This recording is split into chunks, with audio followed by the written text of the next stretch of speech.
ಧನುರಾಶಿ ಪಿತ್ರಾರ್ಜಿತವಾದಂತಹ ವಿಚಾರಕ್ಕೆ, ಪಿತ್ರಾರ್ಜಿತವಾದಂತಹ ಆಸ್ತಿಯ ವಿಚಾರಕ್ಕೆ ಅಕ್ಕ ತಂಗಿಯರು, ಅಣ್ಣ ತಮ್ಮಂದರು ಏನೋ ಒಂದಷ್ಟು ತಕರಾರನ್ನು ತೆಗಿಬಹುದು. ಅವರಿಂದ ನಿಮಗೆ ಮಾನಸಿಕವಾಗಿ ತುಂಬ ಹಿಂಸೆ ಆಗುತ್ತೆ. ಆದರೆ ಆಸ್ತಿಯ ವಿಚಾರವಾಗಿರತಕ್ಕಂತಹ ವಿಚಾರ ಇತ್ಯರ್ಥವಾಗುತ್ತಾ ಅಂತ ಕೇಳಿದರೆ ಖಂಡಿತವಾಗಿ ಆಗೋದಿಲ್ಲ. ಕೇವಲ ಮಾತಿನಿಂದ ನಿಷ್ಠುರವಾಗ್ತೀರಿ ಅಷ್ಟೇ ಹೊರತು ಯಾವ ವ್ಯವಹಾರವೂ ಕೂಡ ಕೈಗೂಡದೇ ಇರತಕ್ಕಂತಹ ದಿವಸ ಇದು. ದಾಂಪತ್ಯ ಜೀವನದಲ್ಲಿ ಅನ್ಯೋನ್ಯತೆ ಇರುತ್ತೆ, ಆದರೆ ಧೈರ್ಯದಿಂದ ಯಾವ ಕೆಲಸವನ್ನು ಮಾಡೋದಕ್ಕೆ ಅವಕಾಶಗಳಾಗೋದಿಲ್ಲ. ಆ ಅನ್ಯೋನ್ಯತೆ ಕೇವಲ ಪ್ರೀತಿ ವಿಶ್ವಾಸಕ್ಕೆ ಸೀಮಿತವಾಗುತ್ತೆ ಹೊರತು ಆ ಅನ್ಯೋನ್ಯತೆಯಿಂದಲೇ ಇರತಕ್ಕಂತಹ ಸಮಸ್ಯೆಗಳನ್ನು ಬಗೆಹರಿಸ್ಕೊಳ್ಳೋಣ ಅನ್ನುವಂತಹ ವಿಚಾರಕ್ಕೆ ಅದು ಉಪಯೋಗಕ್ಕೆ ಬರದೇ ಇರುವ ಹಾಗಾಗುತ್ತೆ. ಬೇರೆಯವರ ವ್ಯವಹಾರದಲ್ಲಿ ನೀವು ಹಸ್ತಕ್ಷೇಪ ಮಾಡುವಂಥದ್ದು ಬೇಡ. ಅದು ನಿಮಗೊಂದು ರೀತಿಯಲ್ಲಿ ಸ್ವಭಾವ ಆಗಿಬಿಟ್ಟಿರುತ್ತೆ. ಯಾರದ್ದೋ ಏನೋ ವಿಷಯ ಇರುತ್ತೆ, ನಾನು ಏನೋ ಮಾತಾಡ್ಬಿಡ್ತೀನಿ ಅಂತ ಹೇಳಿ ಮಾತುಗಳನ್ನು ಆಡಿ ನಿಷ್ಠುರವಾಗ್ತಕ್ಕಂಥದ್ದು ಅದು ನಿಮಗೆ ಅನಗತ್ಯ ಅನ್ನುವಂಥದ್ದನ್ನು ಪದೇ ಪದೇ ಹೇಳಬೇಕಾದಂಥದ್ದಾಗತ್ತೆ. ಮನಸ್ಸು ನಿರ್ಮಲವಾಗಿರುತ್ತೆ. ಅಂತಹ ಪರಿಶುಭ್ರವಾದಂತಹ ಮನಸ್ಸಿದ್ದಾಗ, ಅಂತಹ ಸಮಯ ಬಂದಾಗ ಭವಿಷ್ಯದ ಬಗ್ಗೆ ತೀರ್ಮಾನವನ್ನು ಮಾಡಿ ಮುಂದೆ ಏನಾಗಬೇಕು ಅನ್ನುವಂತಹ ದೃಢವಾದಂತಹ ನಿರ್ಧಾರಗಳಾಗಬೇಕು. ಗಟ್ಟಿತನದಿಂದ ಮಾಡಿದಂತಹ ತೀರ್ಮಾನಗಳು ಭವಿಷ್ಯದಲ್ಲಿ ಉಪಯೋಗಕ್ಕೆ ಬರುತ್ತೆ ಅನ್ನುವಂಥದ್ದು ಗೊತ್ತಾಗಬೇಕು. ಈ ರೀತಿ ಗಟ್ಟಿತನದ ತೀರ್ಮಾನಗಳಾಗಬೇಕಾದ್ರೆ ಮನಸ್ಸು ಶುದ್ಧವಾಗಿರಬೇಕು, ಯಾವುದೇ ರೀತಿಯ ಒತ್ತಡಗಳಿರಬಾರ್ದು. ನಿರ್ಮಲವಾದಂತಹ ಮನಸ್ಸಿನಿಂದ ಸಾಧಕ ಬಾಧಕಗಳನ್ನು ಆಲೋಚನೆ ಮಾಡಿ ಮಾಡುವಂತಹ ನಿರ್ಧಾರಗಳೇನಿದೆ ಅದು ಅನುಕೂಲಕರವಾಗಿರುತ್ತೆ ಅಂತ ಅರ್ಥ. ಕಲಿಯುವಂತಹ ಹಂಬಲ ಇರುವಂಥವ್ರಿಗೆ, ಏನೋ ನಾನು ವಿಚಾರ ತಿಳ್ಕೊಳ್ಬೇಕು, ಓದಬೇಕು, ವಿಷಯ ಸಂಗ್ರಹ ಮಾಡಬೇಕು ಅನ್ನುವಂತಹ ಆಸೆ ಇರತಕ್ಕಂಥವ್ರಿಗೆ ಬಹಳ ಅನುಕೂಲಕರವಾದಂತಹ ದಿವಸ. ಆದರೆ ಪ್ರಾಮಾಣಿಕವಾದ ಪ್ರಯತ್ನ ಮಾಡಬೇಕು. ನಾನೇನೋ ಕಲಿಬೇಕು, ಯಾರೋ ಬಂದು ಹೇಳಿಕೊಡ್ತಾರೆ, ಈ ಧೋರಣೆ ಇರಬಾರ್ದು. ನಮಗೆ ಪ್ರಾಮಾಣಿಕವಾದಂತಹ ಪ್ರಯತ್ನ ಮಾಡಿದಾಗ ಏನನ್ನು ಅಪೇಕ್ಷೆ ಪಡ್ತೀವೋ ಆ ಅಪೇಕ್ಷೆ ನೆರವೇರ್ತಕ್ಕಂಥದ್ದಾಗುತ್ತೆ. ಈ ದಿಶೆಯಲ್ಲಿ ನಮ್ಮ ಪ್ರಯತ್ನಗಳಿರಬೇಕು. ಸದ್ಗುರುಗಳನ್ನು ಪ್ರಾರ್ಥನೆ ಮಾಡಿ ಆ ಗುರುವಿನ ಅನುಗ್ರಹ ನಿಮಗೆ ಪರಿಪೂರ್ಣವಾಗಿ ರಕ್ಷಾ ಕವಚವಾಗಲಿ. ಶುಭವಾಗಿ. ಮಕರ ರಾಶಿ ಮಕ್ಕಳಿಂದ ಹೆಚ್ಚು ಖರ್ಚಾಗ್ತಕ್ಕಂತಹ ದಿವಸ. ಮಕ್ಕಳಿಗೋಸ್ಕರವಾಗಿ ಹಣವನ್ನು ಖರ್ಚು ಮಾಡಬೇಕಾದಂತಹ ದಿವಸವಾಗುತ್ತೆ. ಏನೋ ಅಪೇಕ್ಷೆ ಪಡ್ತಾರೆ ಮಕ್ಕಳು, ಅಥವಾ ಇನ್ನೇನೋ ಒಂದು ನಿರೀಕ್ಷೆಯನ್ನು ಇಟ್ಕೊಂಡಿರ್ತಾರೆ, ಇನ್ನೇನೋ ಒತ್ತಡವನ್ನು ಹೇರ್ತಾರೆ. ಆ ಒತ್ತಡಕ್ಕೆ, ಆ ಪ್ರೀತಿಗೆ, ಆ ಮಕ್ಕಳ ಮನಸ್ಸಿಗೆ ಮನಸೋತು ಖರ್ಚನ್ನು ಮಾಡಬೇಕಾದಂತಹ ಅನಿವಾರ್ಯತೆ ಇರುತ್ತೆ. ಇದು ತಪ್ಪಲ್ಲ. ಮಕ್ಕಳ ಒಂದು ಖುಷಿ, ನಿಮ್ಮ ಸಮಾಧಾನ ಇಲ್ಲಿ ಬಹಳ ಮುಖ್ಯ ಅಂತ ಹೇಳಿ ತೀರ್ಮಾನ ಮಾಡಬೇಕಾಗತ್ತೆ. ಅನಗತ್ಯವಾದಂತಹ ಖರ್ಚುಗಳೇನಾದರೂ ಇದ್ದರೆ ಅದರಿಂದ ತೊಂದರೆ ಆಗುವಂತಹ ಸಾಧ್ಯತೆಗಳಿರುತ್ತೆ. ಯಾವುದೋ ಒಂದು ವಸ್ತುವನ್ನು ನಾವು ಹೆಚ್ಚು ಹಣ ಕೊಟ್ಟು ಕೊಂಡುಕೊಂಡ್ರೆ ಅದರ ಉಪಯೋಗ ಆಗಬೇಕು, ಸದ್ವಿನಿಯೋಗ ಆಗಬೇಕು. ನೀವು ಖರ್ಚು ಮಾಡಿ, ನೀವು ಹೂಡಿಕೆ ಮಾಡಿ ಕೊಂಡಂತಹ ಪದಾರ್ಥ ನಿಮ್ಮ ಉಪಯೋಗಕ್ಕೆ ಅದು ಬರೋದಿಲ್ಲ ಅಂತಾದರೆ ವ್ಯರ್ಥ ಅಲ್ವೇ?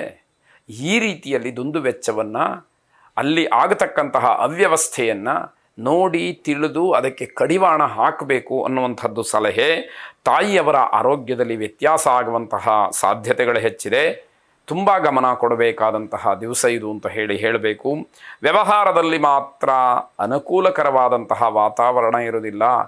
ಆ ಸೂಚನೆಗಳು ಮುಂದಿನ ದಿನಮಾನಕ್ಕೆ ಅನುಗುಣವಾಗಿಯೇ ಇವೆ ಅನ್ನುವಂಥದ್ದನ್ನು ಗಮನಿಸ್ಕೊಳ್ಬೇಕು. ಕುಟುಂಬ ಮತ್ತು ಸ್ನೇಹಿತರು ಹಾಗೆ ಬಂಧುಗಳು ಎಲ್ಲರೂ ಕೂಡ ನಿಮ್ಮನ್ನು ಟೀಕೆ ಮಾಡ್ತಾರೆ. ನೀವು ಮಾಡುವಂತಹ ನಿರ್ಧಾರಗಳು ಸರಿಯಾಗ್ತಾ ಇಲ್ಲ, ನಿಮ್ಮ ನಡೆ ಒಂದು, ನುಡಿ ಒಂದು ಅನ್ನುವಂತಹ ರೀತಿಯಲ್ಲಿ ಟೀಕೆ ಮಾಡ್ತಾರೆ. ನೀವೇ ತೆಗೆದುಕೊಳ್ತಕ್ಕಂತಹ ನಿರ್ಧಾರಗಳು ಯಾರ ಮಾತನ್ನೂ ಕೇಳಲ್ಲ ಅನ್ನುವಂತಹ ಒಂದು ಅಪಹಾಸ್ಯಕ್ಕೂ ಕೂಡ ಗುರಿ ಆಗ್ತೀರಿ. ಇವೆಲ್ಲವನ್ನು ಗಮನಿಸಿದಾಗ ಬೇರೆಯವರ ಸಲಹೆಗಳನ್ನು ಸೂಕ್ತವಾದಂತಹ ರೀತಿಯಲ್ಲಿ ತೆಗೆದುಕೊಂಡು ನಿರ್ಧಾರಗಳನ್ನು ಮಾಡಿ ಅನ್ನುವಂಥದ್ದು ಸಾತ್ವಿಕವಾದಂತಹ ಸಲಹೆ. ಐಶ್ವರ್ಯ ಲಕ್ಷ್ಮಿಯನ್ನು ವಿಶೇಷವಾಗಿ ಪ್ರಾರ್ಥನೆ ಮಾಡಿ. ಶುಭವಾಗಿ. ಕುಂಭರಾಶಿ ಉತ್ತಮರ ಸಂಘ. ಹಾಗೆ ಯಾವುದಾದ್ರೂ ನಿರ್ಧಾರ ಮಾಡಬೇಕಾದ್ರೆ ಇವೆಲ್ಲವನ್ನು ಆಲೋಚನೆ ಮಾಡಿ ನಿರ್ಧಾರ ಮಾಡಬೇಕು. ಯಾರೋ ಒಬ್ಬ ವ್ಯಕ್ತಿ ಜೊತೆಯಲ್ಲಿ ನಿರಂತರವಾದಂತಹ ಸ್ನೇಹ, ವಿಶ್ವಾಸವನ್ನು, ವ್ಯವಹಾರವನ್ನು, ವ್ಯಾಪಾರವನ್ನು ಮಾಡಬೇಕಾದಂತಹ ಅನಿವಾರ್ಯತೆ ಇದ್ದರೆ ಸರಿಯಾಗಿ ಆಲೋಚನೆಯನ್ನು ಮಾಡಿ ಆ ನಿರ್ಧಾರವನ್ನು ಮಾಡಬೇಕಾಗತ್ತೆ.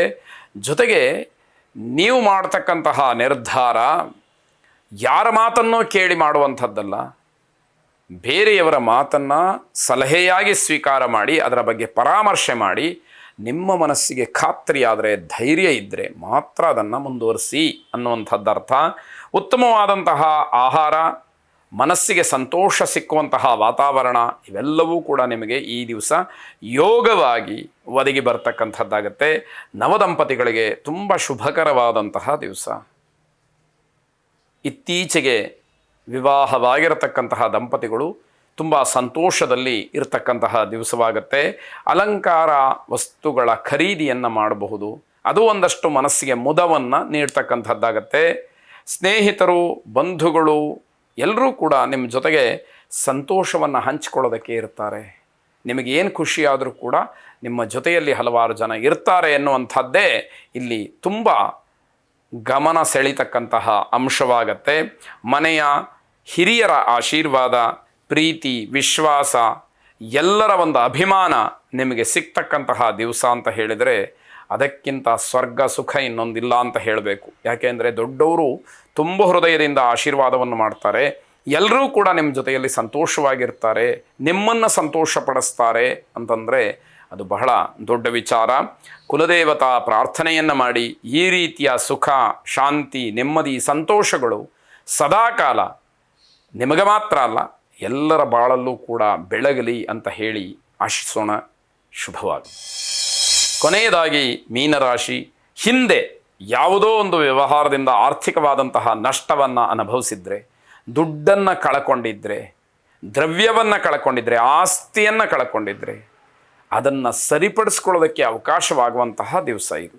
ಇವತ್ತು ಮಾಡುವಂತಹ ಆಲೋಚನೆಗಳು, ಇವತ್ತು ಮಾಡತಕ್ಕಂತಹ ವ್ಯಾವಹಾರಿಕವಾದಂತಹ ಬದಲಾವಣೆಗಳು, ದಿಟ್ಟ ನಿರ್ಧಾರ ಹಳೆಯ ನಷ್ಟವನ್ನು ಸರಿದೂಗಿಸೋದಕ್ಕೆ ಕಾರಣವಾಗತ್ತೆ. ಅದರ ಲಾಭವನ್ನು ಪಡ್ಕೊಳ್ತೀರಿ ಅನ್ನುವಂಥದ್ದು. ಮನಸ್ಸು ವಿಕಾರ ಆಗದಲೇ ಒಂದೇ ರೀತಿಯಲ್ಲಿ ಇರಬೇಕು. ಯಾವುದೋ ಅನಿರೀಕ್ಷಿತವಾದಂತಹ ಧನಲಾಭವಾಯಿತು, ಯಾವುದೋ ವ್ಯವಹಾರಗಳು ಚೆನ್ನಾಗಿ ನಡೀತು, ಇನ್ಯಾವುದೋ ಅನುಕೂಲತೆಗಳಾಯಿತು, ದುಡ್ಡು ಕೈ ಸೇರಿತು ಅಂತ ಹೇಳಿ ತಲೆ ನಿಲ್ಲದೆ ಹೋಗಿಬಿಟ್ರೆ ಬಹಳ ಕಷ್ಟವಾಗುತ್ತೆ. ಅದರಿಂದ ಮನಸ್ಸು ವಿಕಾರ ಆಗೋದಕ್ಕೆ ಅವಕಾಶ ಕೊಡಬಾರ್ದು. ವ್ಯವಹಾರದಲ್ಲಿ ಸರಿಯಾದಂತಹ ನಿರ್ಧಾರ ಮಾಡಬೇಕಾದ್ರೆ ಮನಸ್ಸು ಮೊದಲು ಹತೋಟಿಯಲ್ಲಿ ಇರಬೇಕು ಅನ್ನುವಂಥದ್ದರ್ಥ. ವಿದ್ಯಾರ್ಥಿಗಳಿಗೆ ಅತಿ ಮುಖ್ಯವಾದಂತಹ ತಿರುವು ಸಿಕ್ಕುವಂತಹ ದಿವಸವಾಗುತ್ತೆ. ಮೀನರಾಶಿಯ ವಿದ್ಯಾರ್ಥಿಗಳು ಬಹಳ ಸೂಕ್ಷ್ಮವಾಗಿ ಗಮನಿಸಬೇಕಾದಂಥದ್ದು, ಬಹಳ ಸೂಕ್ಷ್ಮಾತಿ ಸೂಕ್ಷ್ಮವಾಗಿ ಈ ದಿವಸವನ್ನು ಸ್ವೀಕಾರ ಮಾಡಬೇಕಾದಂಥದ್ದು ಗಮನದಲ್ಲಿ ಇಟ್ಟುಕೊಳ್ಬೇಕು. ನೌಕರಿಯ ಕ್ಷೇತ್ರದಲ್ಲಿ ಮಾತಾಡುವಾಗ ಮನೆಯ ಮಕ್ಕಳ ವಿವಾಹದ ವಿಚಾರ ಬರಬಹುದು, ಯಾವುದೋ ಕೆಲಸದವರ ಜೊತೆಯಲ್ಲಿ, ನಿಮ್ಮ ಸಹೋದ್ಯೋಗಿಗಳ ಜೊತೆಯಲ್ಲಿ, ನೌಕರಿಯ ಸ್ಥಾನದಲ್ಲಿ ಮಾತಾಡಬೇಕಾದ್ರೆ ಮದುವೆ ವಿಚಾರಗಳು ಬರಬಹುದು. ಅದರಿಂದ ಬೇರೆ ಸಂಬಂಧಗಳು ಗೊತ್ತಾಗ್ತಕ್ಕಂತಹ ಸೂಚನೆಗಳು ಅಥವಾ ಅದಕ್ಕೆ ಬೇರೆಯವರಿಂದ ಆಗತಕ್ಕಂತಹ ಒಂದು ಸಹಾಯ, ಸಹಕಾರ, ಪ್ರಯತ್ನಗಳು ಫಲಿಸಬಹುದು ಅನ್ನುವಂತಹ ಅರ್ಥ. ವ್ಯಾಪಾರ ವ್ಯವಹಾರಾದಿಗಳಲ್ಲಿ ಅಭಿವೃದ್ಧಿಯನ್ನು ಕಾಣ್ತೀರಿ. ಅದು ಮನಸ್ಸಿಗೆ ಒಂಥರ ಸಾಮಾಜಿಕವಾಗಿ ನಿಮ್ಮ ಪ್ರತಿಷ್ಠೆಯನ್ನು, ಗೌರವವನ್ನು ಹೆಚ್ಚು ಮಾಡ್ತಕ್ಕಂಥದ್ದಾಗುತ್ತೆ. ನೌಕರಿಯಲ್ಲಿ ಮಹಿಳೆಯರಿಗೆ ಶುಭ ಫಲ ಸಿಕ್ಕುವಂತಹ ಸೂಚನೆಗಳಿದೆ. ಇವತ್ತಲ್ಲ, ಮುಂದಿನ ದಿನಮಾನದಲ್ಲಿ ಸಿಕ್ಕುವಂತಹ ಸೂಚನೆ ಇವತ್ತು ನಿಮಗೆ ಅರಿವಿಗೆ ಬರ್ತಕ್ಕಂಥದ್ದಾಗುತ್ತೆ. ಪ್ರಭಾವಿ ವ್ಯಕ್ತಿಗಳ ಸಂಪರ್ಕ ಸಿಕ್ಕುವಂತಹ ಸೂಚನೆಗಳು ಹೆಚ್ಚಾಗಿ ಕಾಣ್ತಾ ಇದೆ.